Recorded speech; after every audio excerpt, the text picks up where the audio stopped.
Hello, everybody. This is Matt Garrett. I'm the founder and CEO of TGG Accounting, and today we are going to talk about something super sexy. We are going to talk about leases.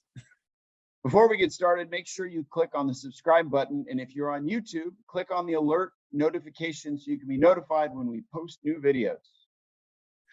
Yes, leases and lease renewals. This is really important for everyone who has a lease that has, let's just use it, real simple one, some sort of a lease of a space, a rent for warehouses, for office space, for something like that. If you have a lease in place, chances are there are rent escalators every year in that lease. Now, every lease is going to renew at a different date. It's not like they all renew at the end of the year. Some renew in the middle of the year. It all depends on when you signed the lease and for how long the lease goes. So what you want to understand is, what is my lease escalator? This is a term you need to understand. An escalator is something that increases the rent every single year or periodically whenever it's defined in the lease. Most of the time they're annually, and most of the time there are one of two and possibly a third option in rent escalators.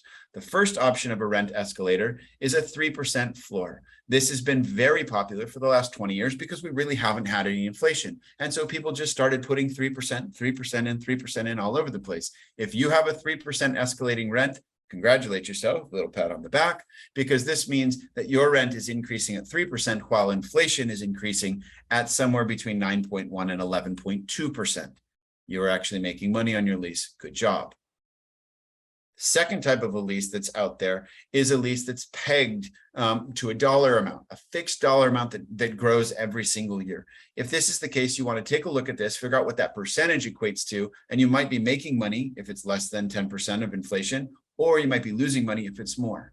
Either way, you want to think about negotiating with your landlord to figure out exactly what's coming up in the future.